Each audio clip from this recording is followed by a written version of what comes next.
প্রিয় দর্শক, আমি মোর্শেদুল ইসলাম স্বাগত জানাচ্ছি সম্পাদকীয়তে। 1975-এর এই দিনে বঙ্গবন্ধু এবং তার পরিবারের সদস্যদেরকে নির্মমভাবে হত্যা করা হয়েছিল। তাদের স্মৃতির প্রতি শ্রদ্ধা জানিয়ে আমাদের আজকের সম্পাদকীয় বিষয় শোকাবহ 15 আগস্ট। আর এ নিয়ে আমাদের সাথে আলোচনার জন্য উপস্থিত রয়েছেন বঙ্গবন্ধুর ঘনিষ্ঠ সহযোগী ব্যারিস্টার এম আমিরুল ইসলাম, মানবাধিকার কর্মী অ্যাডভোকেট সুলতানা কামাল এবং নিরাপত্তা বিশ্লেষক মেজর জেনারেল অবসরপ্রাপ্ত আব্দুর রশিদ। প্রিয় দর্শক, আপনাদের বলে দিয়ে আপনারা ইচ্ছে করলে আমাদের সাথে এই আলোচনায় অংশ নিতে পারেন। আমাদের ফোন করতে পারবেন, যে এই নাম্বারগুলো টেলিভিশনের পর্দায় দেখা যাবে সেই নাম্বারে। এছাড়া আপনারা ফেসবুক অথবা SMS এর মাধ্যমেও আপনাদের মন্তব্য পাঠাতে পারেন। তো আমরা আলোচনায় যাবার আগে একটু দেখে নেব এই মুহূর্তের সর্বশেষ শিরোনামগুলো। জাতীয় শোক দিবসে বিনম্র শ্রদ্ধা আর ভালোবাসায় বঙ্গবন্ধু শেখ মুজিবুর রহমানকে স্মরণ করল জাতি। জাতির জনকের প্রতি রাষ্ট্রপতি ও প্রধানমন্ত্রীর শ্রদ্ধা। মুক্তিযুদ্ধের চেতনা ও মূল্যবোধ ধ্বংস করে পাকিস্তানের শাসন পুনঃপ্রতিষ্ঠার লক্ষ্যে হত্যা করা হয় বঙ্গবন্ধুকে। তার কাছে বাঙালির ঋণ অপরিশোধ্য, মত বিশ্লেষকদের। কুষ্টিয়ায় শোক দিবসের র্যালি শেষে আওয়ামী লীগের দুপক্ষে সংঘর্ষ, নিহত 1, আহত আরও অন্তত 5 জন।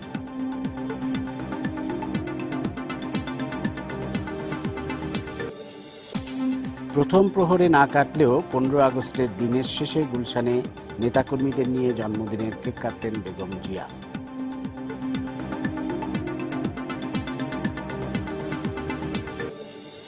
এবং রাঙামাটির দুর্গম বাঘাইহাটে সেনাবাহিনীর সঙ্গে সংঘর্ষে ইউপিডিএফ ও জেএসএস এর 5 সদস্য নিহত, বিপুল পরিমাণ অস্ত্র ও গোলাবারুদ সহ আটক 3।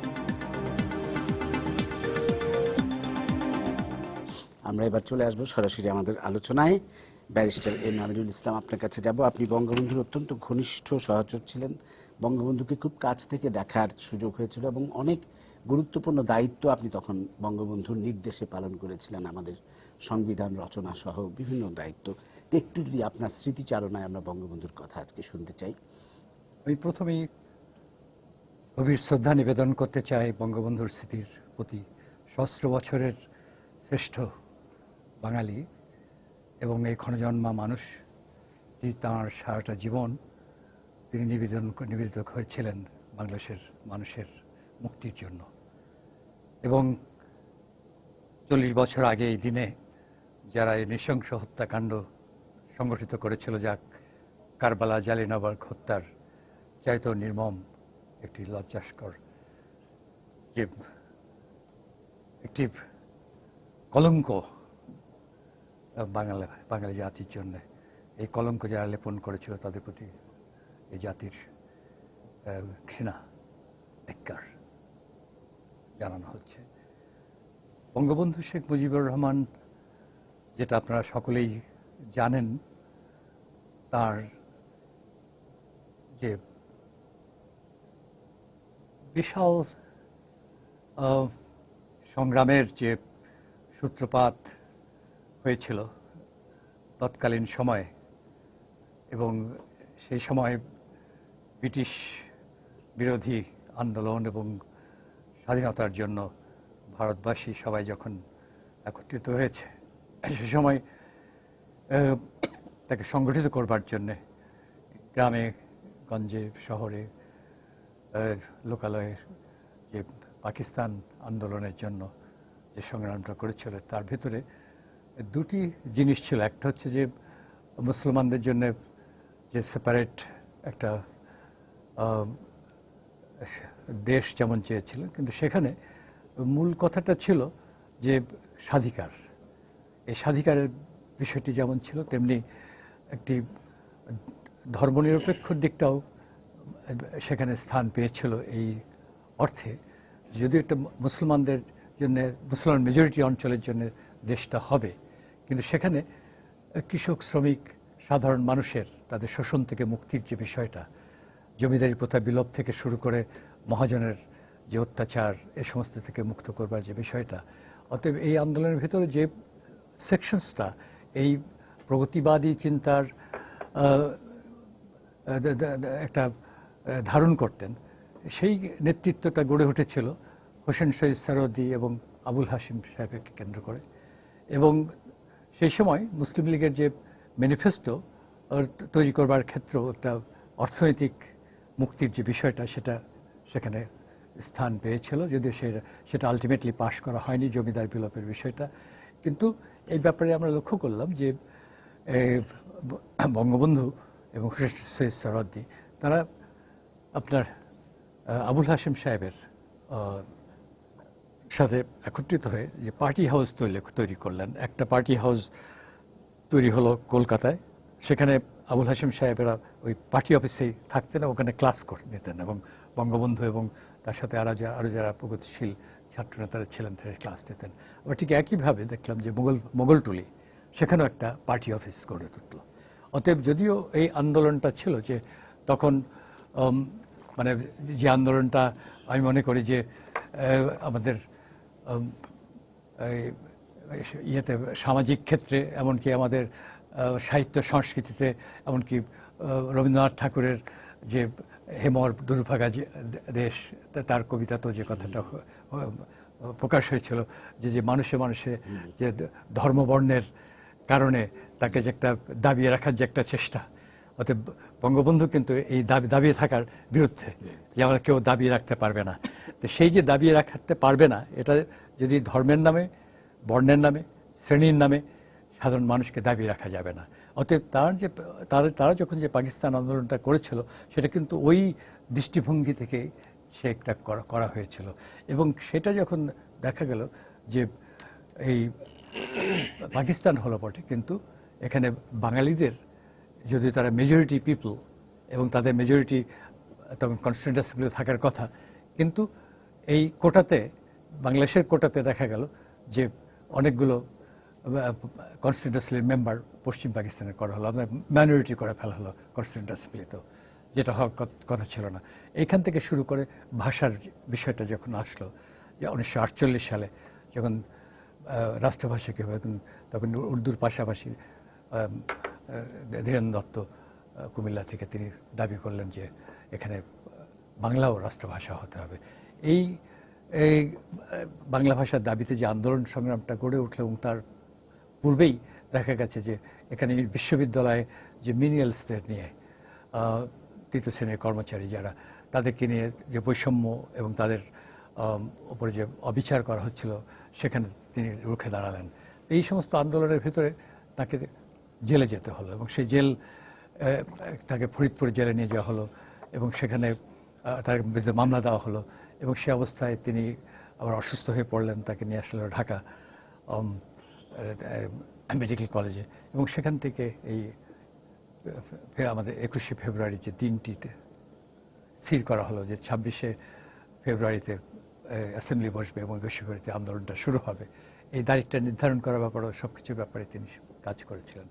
এইখান থেকে যে তার সংগ্রামী জীবন এবং তার যে একটি সমাজতান্ত্রিক দৃষ্টিভঙ্গি এবং দারিদ্র্য এবং বঞ্চনার শিকার থেকে যাতে মানুষ না হয় তার জন্য একটি অর্থনীতি এবং একটি ধর্মনিরপেক্ষ যে সকলে সমান ধর্মবর্ণ নির্বিশেষে, এই যে চিন্তাতে উদ্বুদ্ধ হয়েছিলেন।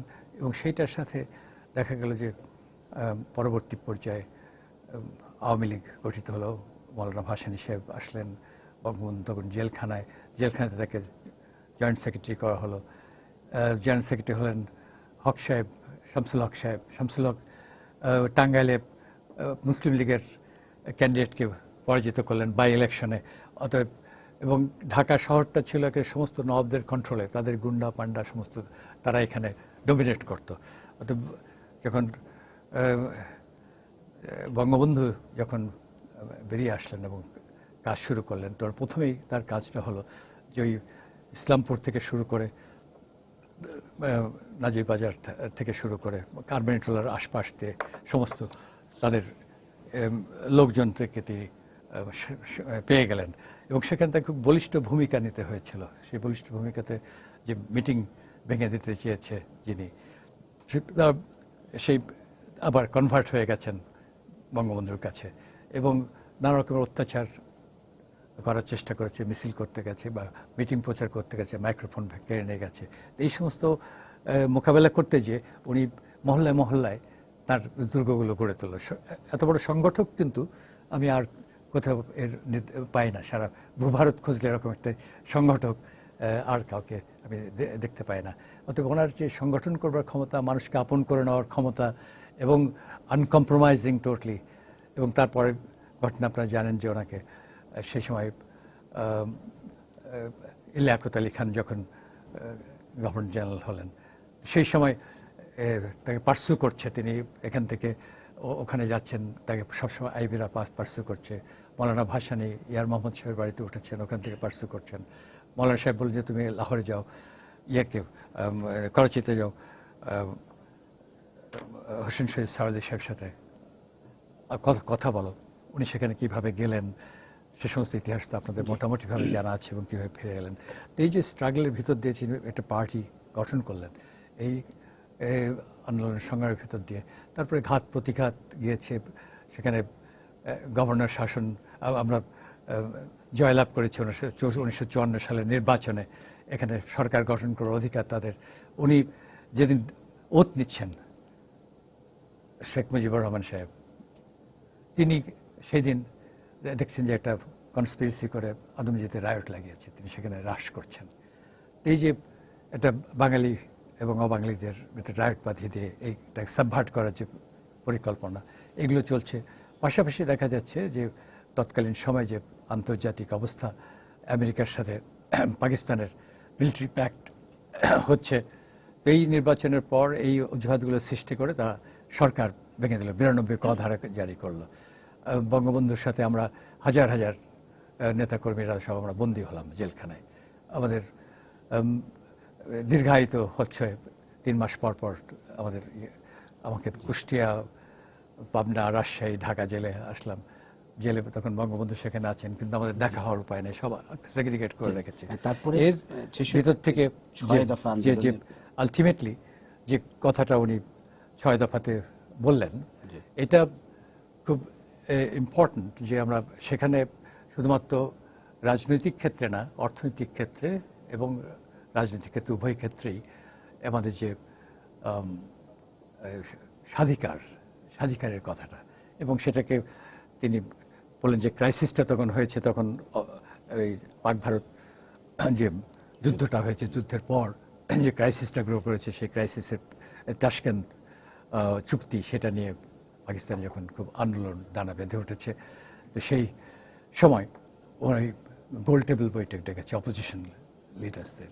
তো সেই গোল টেবিলে উনি এই 6 দফা দাবিটা দিলেন, এবং এটা এত পপুলার হয়ে গেল, এবং বাংলাদেশের যে বাঙালির মুক্তি সনদ 6 দফা, এবং সেটা সারা দেশে বিলি করা হলো। একটার পর একটা জনসভা করছেন, জনমত সৃষ্টি করছেন, প্রত্যেক জায়গা থেকে অ্যারেস্ট করা হচ্ছে। আবার পরের দিন তিনি কোর্টে যাচ্ছেন, বেল নিচ্ছেন, একটার পর একটা জেলাতে যাচ্ছেন। যখনই যাচ্ছেন এটা 20,000, 25,000 থেকে 50,000 থেকে লক্ষ মানুষের পরিণত হচ্ছে। এইগুলো লাস্ট যে মিটিং করলেন, সেটা নারায়ণগঞ্জের মিটিং, আমার আমি সেই মিটিংয়ে উপস্থিত ছিলাম। ওই দিন ওকে আমি বললাম যে আজকে কিন্তু আপনাকে অ্যারেস্ট করবে। আমি দেখছি একটা জিপ ওনাকে ফলো করছে। তখন ওখানে বাংলা ভবন ছিল, স্যার আমার আত্মীয়, ওর বাড়িতে চা খাওয়ার সময় বললাম তো যে আমার যে কাজ আমি করে দিয়েছি, বাকিটা তোরা চালিয়ে যাবি, আমার কাজ আমি করে দিয়েছি। তারপরে সেদিন তাকে অ্যারেস্ট করলেন। অ্যারেস্ট করার পরে কিন্তু মুভমেন্ট থামলো না, এবং বরং আরও বেশি জোরদার হলো। তখন একটা ওখানে থাকাকালে অ্যারেস্ট করার পর ওনাকে বিরুদ্ধে যে এই যে আগরতলা ষড়যন্ত্র মামলাতে ওনাকে প্রধান আসামি করে আমার আরও কিছু মক্কেল, ওখানে আমি আগে থেকেই জানতে পেরেছিলাম, ওই মক্কেলদের যখন টর্চার করছে, তার স্ত্রী কন্যারা আমার কাছে এসেছিল। তো তাদের জন্য আমি জেলখানায় ইন্টারভিউ নিতে গেছি। ইন্টারভিউতে যে এই জানতে পারলাম যে কী হচ্ছে, তাদেরকে যে অত্যাচার, নির্মমভাবে অত্যাচার করেছে কামাল উদ্দিন, সুলতান উদ্দিন। তো আমি যখন ওই সেকেন্ড টাইম ইন্টারভিউ করতে গেলাম ওদেরকে, সেদিন আমি যখন বেরিয়ে আসছি, তখন দেখি বঙ্গবন্ধুর পরিবার এসছেন তার ইন্টারভিউ করতে। তো আমি খুব সংগোপনের কাছে গিয়ে বললাম যে এর একটা নতুন ধরনের ষড়যন্ত্র করেছে, এবং আপনাকে সেই মামলাতে মনে হয় জড়াবে, একটা রাষ্ট্রদ্রোহীর মামলা, সেডিশনের মামলা। কিন্তু দেখলাম যে খুব নির্বিকার এবং কোনো পরিবর্তন দেখলাম না ওনার চেহারাতে, উনি শুনলেন।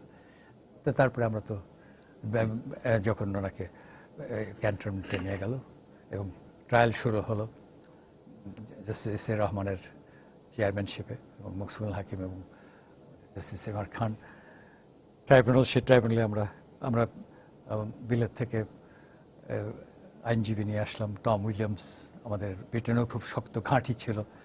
আমরা যখন ছাত্র অবস্থায় আমরা তখনই শুরু করেছিলাম যে পাকিস্তানের সাথে একত্রিত থাকা যাবে না, বাংলাদেশকে স্বাধীন করতে হবে। আমাদের একটা গ্রুপও ছিল এবং সেই গ্রুপের নাম ছিল পূর্বশরী। আমাদের সালাউদ্দিন সাহেব, ঐতিহাসিক সালাউদ্দিন আহমেদ, উনি এই নামটা দিয়েছিলেন। তো আমরা প্রচণ্ড রকমের সাড়া পেলাম, সেখান থেকে লয়ার্স নিয়ে আসা হলো। এই যত দিন যাচ্ছিল ততই যেন আরও মানুষ গড়ে উঠছিল।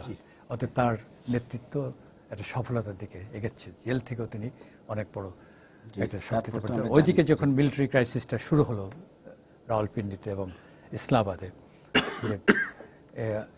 আইয়ুব খান তখন বিরোধী একটা আন্দোলন শুরু হয়েছে ভুট্টোকে কেন্দ্র করে এবং আর্মির ভিতরে দুই ভাগ হয়ে পড়েছে এবং ইয়াহিয়া খান সময় গুনছেন যে কখন তিনি ক্ষমতা নিয়ে নেবেন। অর্থাৎ ক্ষমতার এই দ্বন্দ্বটা তো আর্মির ভিতরে চলে গেছে।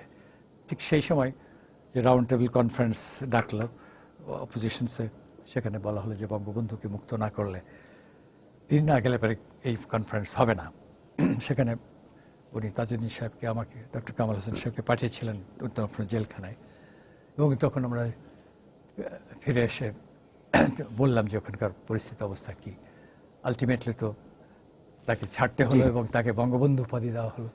ছাত্ররা 6 দফা এবং 11 দফা দুটো মিলে হলো এবং এরপরে যে সংগ্রামটা হলো সেটা আলটিমেটলি আমাদের স্বাধীনতা সংগ্রামের রূপান্তরিত হলে কথা তো আপনারা সকলেই জানেন। এই প্রেক্ষিতে আমি মনে করি সুলতানা কামাল তখন ছাত্র আছেন এবং জিয়াউর রশিদ সাহেব তখন তার খুব prime time in the army. এরা বলতে পারবে যে তাদের অনুভূতিগুলো কি জেনারেশন থেকে। এবং আপনি যদি আমাকে অনুমতি দেন, আমাকে আরেকটি জায়গায় যেতে হবে এবং দর্শকদের কাছে অনেক অনেক ধন্যবাদ আপনাকে যে আপনার মতো এত বঙ্গবন্ধুর এত ঘনিষ্ঠ একজনের কাছ থেকে আমরা আজকে বঙ্গবন্ধুর কথা শুনতে পারলাম। অনেক ধন্যবাদ।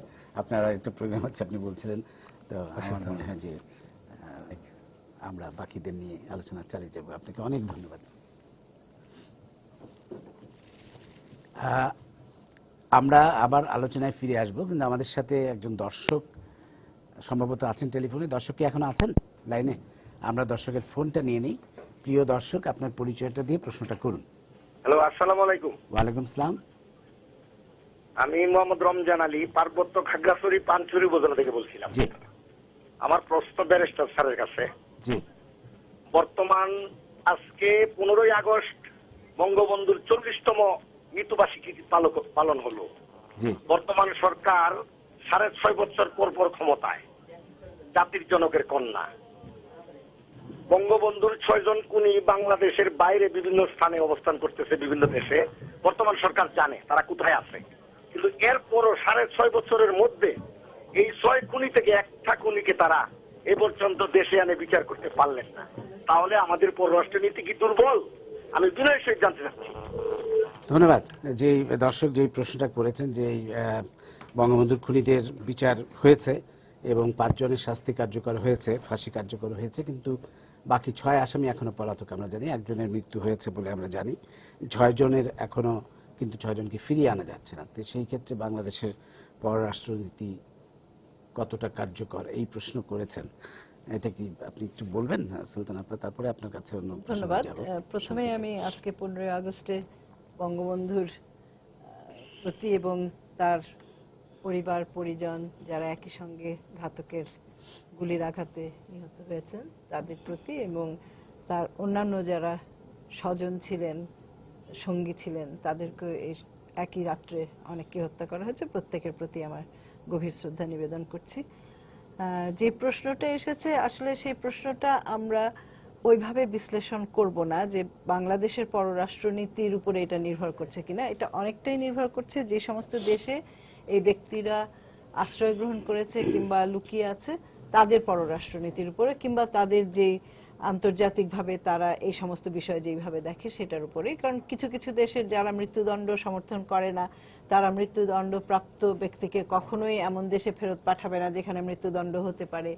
কেউ যদি যে আশ্রয় প্রার্থনা করে তাহলে আন্তর্জাতিক যে বিধান রয়েছে সেই অনুযায়ী তাকে আশ্রয় দিতে হবে, এবং তার যদি নিজের দেশে কোনো বিপদের সম্ভাবনা থাকে সেই ব্যাপারে তারা বিচার বিশ্লেষণ করবে ইত্যাদি অনেক ভাবনা চিন্তার উপরে এগুলি নির্ভর করে। সেটা একেবারে সাদামাটা সহজভাবে, কিন্তু কখনো কখনো তাদের নিজস্ব যে রাজনীতি আছে সেটাও এখানে প্রভাব ফেলে। আপা, আপনার কাছে আমি আসলে যেটা আসতে চাই যে আপনি বঙ্গবন্ধু পরিবারের সাথে অত্যন্ত ঘনিষ্ঠ ছিলেন, আপনাদের বাড়ির পাশাপাশি ছিল, তো একটু ব্যক্তিগত স্মৃতি আপা আজকে শুনতে চাই এই সুযোগে।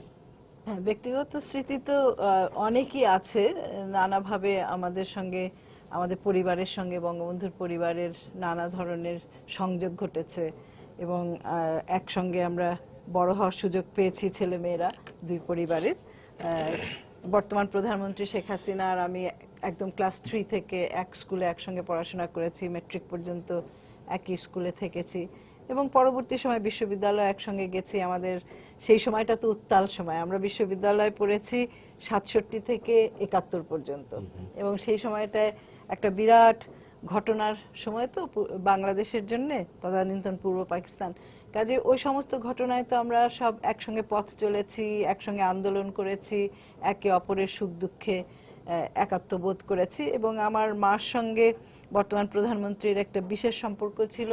সেটা আমরা তার গর্ভজাত কন্যা ঠিকই, কিন্তু তার বাইরে যেও আমার মার সঙ্গে শেখ হাসিনার একটা অত্যন্ত মমত্বের সম্পর্ক ছিল দুইজনের প্রতি। আমার মা যেমন তাকে স্নেহ করতেন, শেখ হাসিনা আমার মাকে সেরকম ভাবে শ্রদ্ধা করেছেন। তবে ব্যক্তিগত স্মৃতিচারণ করতে গেলে আজকে তো বঙ্গবন্ধুর কথাই আমরা বলছি মূলত। বঙ্গবন্ধুর কথা যদি বলতে হয়, আমার কাছে অবাক লাগে যে একজন মানুষ যিনি তিলে তিলে নিজেকে কিন্তু তৈরি করেছেন। আমি বঙ্গবন্ধুকে যেভাবে দেখার সুযোগ পেয়েছি তাতে মনে হয়েছে যে ঠিক যেভাবে বাংলাদেশটা কিংবা বাংলাদেশের মুক্তিযুদ্ধ, আমি যে কথাটা অনেক সময় বলি যে আমাদের কিন্তু একটা মানে কোনো সামরিক যুদ্ধ এমন ছিল না যে একটা ভৌগোলিক ভূখণ্ড নিয়ে আমরা নিজেদের দেশ বানিয়ে নিয়েছি, সেরকম বাংলাদেশটাকে কিন্তু আমরা একটা স্বপ্ন দিয়ে গড়ার চেষ্টা করেছি। যে স্বপ্নটা ব্যারিস্টার আমিরুল ইসলাম এত সুন্দর করে বললেন যে সেটা অনেক আগে থেকেই শুরু হয়েছে, যেটাকে বলে যে ইনসেপশন, অনেক আগে থেকে হয়েছে, কিন্তু ক্রমশ আমরা ভাষা আন্দোলনের পরবর্তী সময় থেকে নানা আন্দোলনের মধ্যে দিয়ে বাংলাদেশের একটা রূপ নির্ণয় করেছি আমরা আমাদের নিজেদের জন্য। এবং বঙ্গবন্ধুকে আমি যখন দেখি আমার সবসময় মনে হয় যে তিনিও কিন্তু সেরকম একটা বিশাল প্রক্রিয়ার মধ্যে দিয়ে ক্রমশ নির্ণীত হয়েছেন, নিজেকে সৃজন করেছেন, এবং সেই জায়গায় যে পৌঁছেছেন, যিনি আমাদের মুক্তিযুদ্ধের অবিসংবাদিত নেতা হয়ে দাঁড়িয়েছেন। কিন্তু তার যে কতগুলি ব্যক্তিগত বিষয় ছিল, যেটা অনেকেই বলেন সবসময় যে তিনি একবার যার সঙ্গে যার পরিচয় হতো তিনি ভুলতেন না, নাম মনে রাখতেন। আমার ব্যক্তিগত কিছু কিছু স্মৃতি যেটা রয়েছে, যে আমি তখন স্কুলের ছাত্রী, একেবারেই তো অল্প বয়সী, কিংবা কলেজে বোধহয় মাত্র উঠেছি এরকম একটা সময়। তো আমাদের বাসাটা তো 32 নম্বরে, আমাদের বাসাটা একটু পিছন দিকে, বঙ্গবন্ধুর বাড়িটা একটু বড় রাস্তার কাছে। তো আমরা তো হেঁটে যে কখনো হয়তো একটা যানবাহন নিয়ে কোথাও যাব, তো আমি হেঁটে বার হয়েছি, বার হয়ে আমার সেদিন একটা রেডিও প্রোগ্রাম ছিল, হ্যাঁ এটা পাকিস্তানি আমলে, এখন মনে আছে, রেডিও পাকিস্তানি ছিল, তারপরে আমি আর রেডিও প্রোগ্রাম করি নাই। তো রেডিও অফিসে যাব, আমি যখন তাদের বাড়িটা ক্রস করেছি তখন বঙ্গবন্ধু গাড়ি নিয়ে বের হয়েছেন। তো তিনি আমাদেরকে মামা বলে ডাকতেন, আমরা যেহেতু তাকে মামা ডাকতাম, উনি আমাদেরকে মামা বলে ডাকতেন। তো আমাকে জিজ্ঞেস যে মামা কোথায় যাচ্ছ, তাহলে যে আমি একটু রেডিও অফিসে যাব, রেডিও প্রোগ্রাম আছে। বলছে তুমি আসো আমার সঙ্গে। তো আমাকে তুললেন গাড়িতে, গল্প করছেন আমার সঙ্গে, বাড়ির সবার কথা, মার কথা জিজ্ঞেস করছেন, আমার বাবার কথা জিজ্ঞেস করছেন। বলার কথা এইটাই যে তিনি যেতে যেতে একটা পর্যায়ে এসে আমাকে বললেন, তখন তো রাস্তায় এত যানজট ছিল না, তাড়াতাড়ি আমরা পৌঁছে যাচ্ছি, একটা জায়গায় এসে বললেন যে আমার তো মামা আজকে কোর্টে একটা কেস আছে, আমি যদি না উপস্থিত হই সময় মতো নেক্সট পার্টি রায় হয়ে যাবে, তো আমি আগে নেমে যাব, তোমাকে ড্রাইভার পৌঁছে দিয়ে আসবে। তিনি কিন্তু তখন জনপ্রিয়তার তুঙ্গে, এবং আমি, হ্যাঁ আমার মাকে তিনি অত্যন্ত শ্রদ্ধা করতেন, বাবার প্রতি তার একটা অন্যরকম অনুভূতি ছিল সবসময়, সেটা দেখেছি। কিন্তু তারপরেও আমি তো সাধারণ একটি মেয়ে, ছোট একটা মেয়ে, কিন্তু আমাকে তিনি গাড়িতে তুলে ওইটুকু বলারও সৌজন্য যে আমি আগে নেমে যাব, তোমাকে পরে নামাবো, এই যে একটা বিরাট ওনার মানুষের সঙ্গে মিশে যাওয়ার, মানুষকে সবাইকে পূর্ণ মনোযোগটা দেওয়া এবং তাকে তার জায়গাটায় রেখে নিজের সম্পর্কটা যে তিনি তৈরি করে নিতে পারতেন, যোগাযোগটা, এটা একটা বিরাট বড় গুণ ছিল তার। আমার আরেকটা কথা মনে পড়ে, যখনই বঙ্গবন্ধুর কথা মনে হয়, আমাদের পাশের বাড়িতে একটা বাচ্চা ছেলে ছিল। তো এটা ৭১-এর ঘটনাই বলছি, এবং মার্চ মাস চলছে তখন।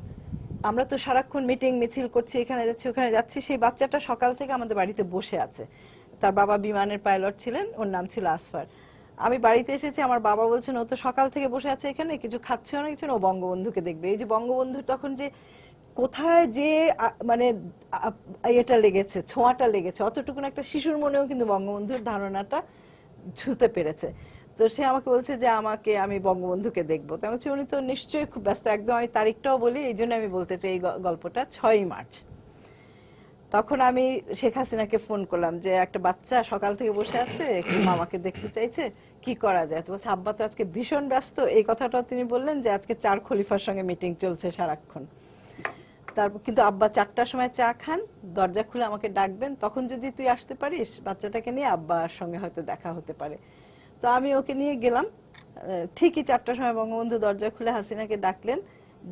ডাকার পরে হাসিনা বলল যে আব্বা আমার কথা বলেন যে ও এসছে একটা বাচ্চাকে নিয়ে, বাচ্চা নাকি আপনাকে দেখার জন্য সকাল থেকে বসেছিল। উনি কিন্তু বেরিয়ে এলেন মিটিং এর ঘর থেকে। বেরিয়ে এসে ওনার গলায় অনেক ফুলের মালা টালা দেওয়া ছিল, বাচ্চাটাকে কোলে নিয়ে ওনার মালাটা খুলে যখন বাচ্চার গলায় দিতে গেছেন, বাচ্চা তো ঘাবড়ে গেছে, তখন বলছে আমাকে বলছে ওর কাছে যাবো করে চলে এসেছেন। কিন্তু ওনার চোখটা ছলছল করছে। এবং ওই অবস্থায় 6ই মার্চে, তখন আমরা সবাই জানি যে তার উপরে কি ধরনের চাপ চলছে, একটা বিরাট সিদ্ধান্ত তাকে নিতে হবে।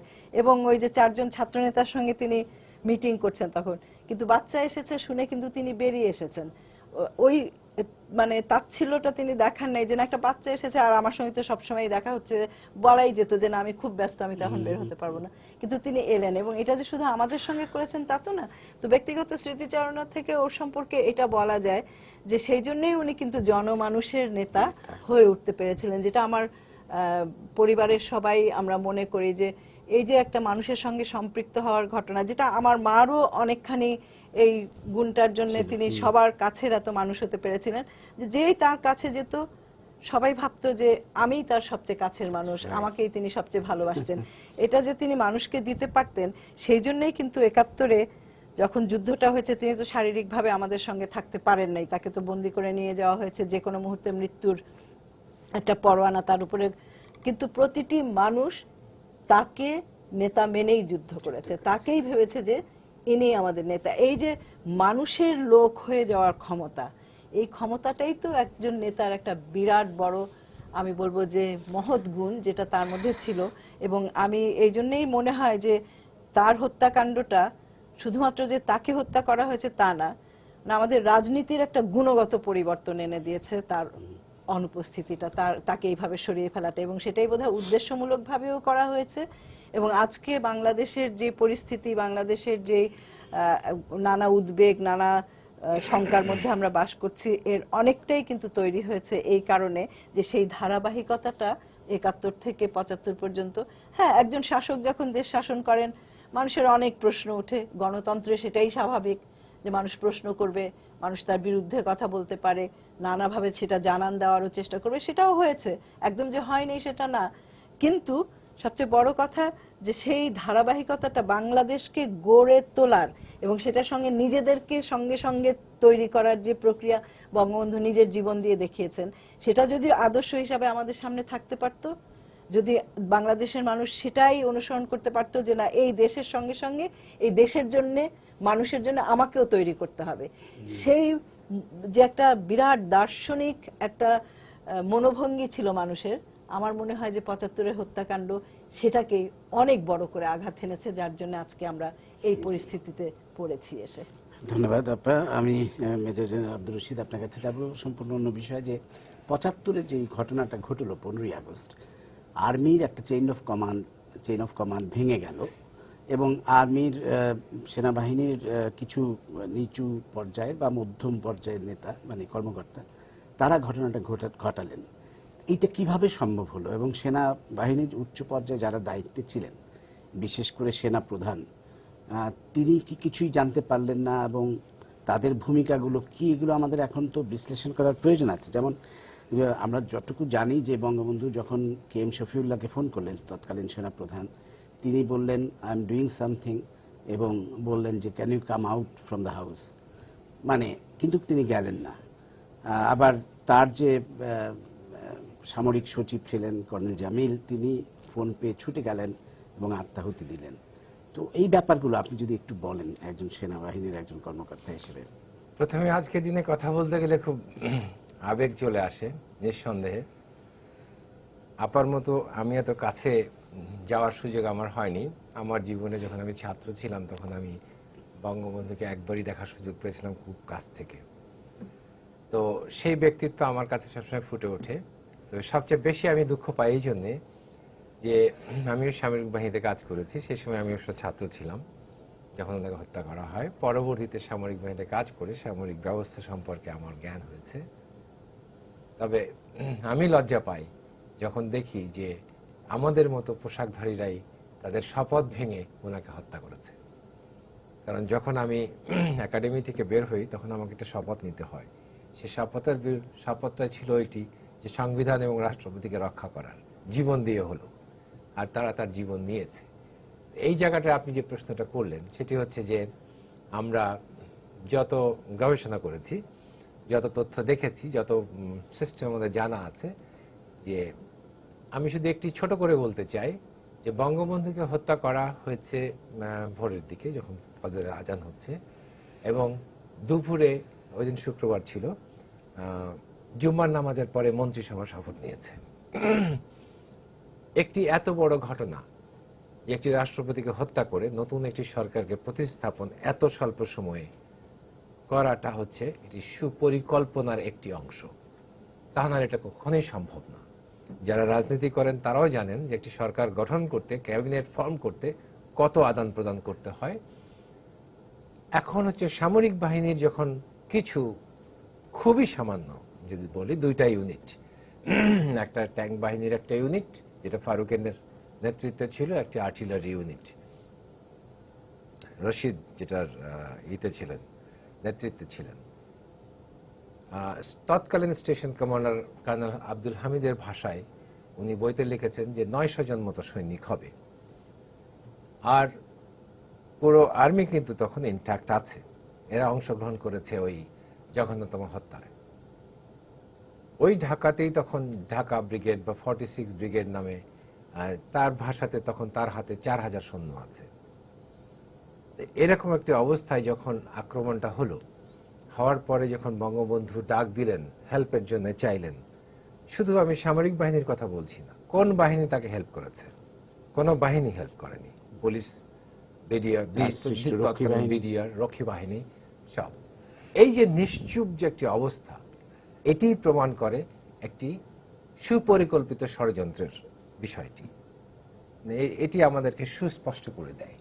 এখন আপনি যে ঘটনাটা বললেন যে সেনাবাহিনীর প্রধান বঙ্গবন্ধুর ভাষাতে যারা তখন কথা বলেছেন ওনার সাথে, উনি কিন্তু একটা কথা বলেছেন যে সেনাবাহিনীর নেতারা তখন নিজেদের মধ্যে বেশি কামড়াকামড়ি করছে, আমি ওদেরকে ঠকাবো না, দেশ চালাবো, এরকম দু একটা মন্তব্য উনি তার অনেক কাছের লোকের কাছে করেছেন।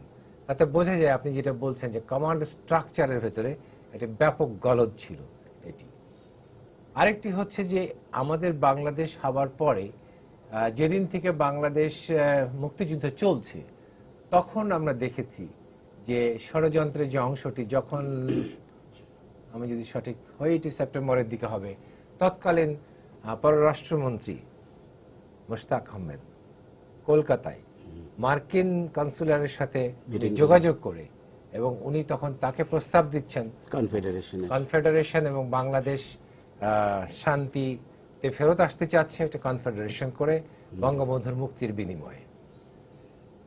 তখন কিন্তু সারা বিশ্বে যতগুলো লেখা আমি পড়েছি, এবং পাকিস্তান আর্মির ব্যাপারে সবাই তখন বলেছে the army is so weak, একে স্ট্যান্ড করার কোনো শক্তি নাই, আর যদি ভারত আক্রমণ করে তাহলে এই আর্মি টুকরো টুকরো হয়ে যাবে।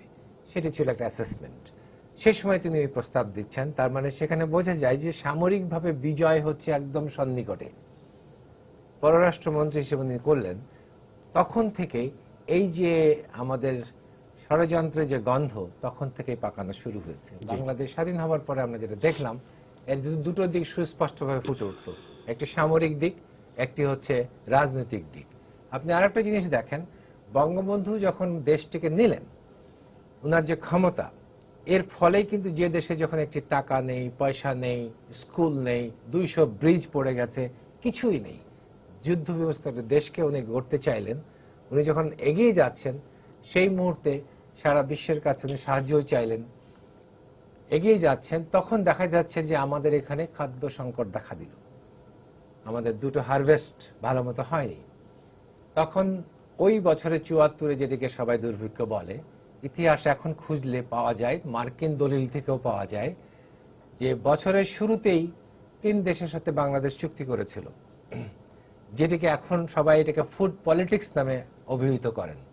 মার্কিন যুক্তরাষ্ট্র, অস্ট্রেলিয়া এবং কানাডার সাথে ফুড ইম্পোর্ট করা যে চুক্তি হলো, মার্কিন যুক্তরাষ্ট্র ঠিক জানে, তাদের আবার অ্যাসেসমেন্টে আছে যে বাংলাদেশ খাদ্য সংকটে আছে, তারা তাদের ওই চুক্তি বাতিল করলো, যে বাংলাদেশ পাট বিক্রি করেছে কিউবার কাছে।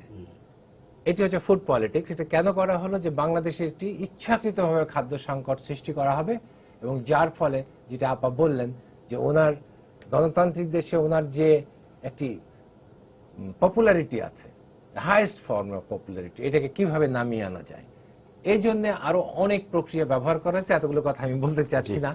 এই ফুড পলিটিক্সের এই সাইডে আর ওইদিকে সামরিক পলিটিক্স, দুটো যখন একসাথে মিলিত হয়েছে, এবং ওনার আশেপাশে যারা কাজ করেছে তারা সবাই কম বেশি এটার সাথে যোগ হয়ে গেছে বলেই এই ঘটনা সম্ভব হয়েছে। ধন্যবাদ। আমাদের সময় প্রায় শেষ। আপা, আপনার কাছে একটা বিষয় আমি যাব।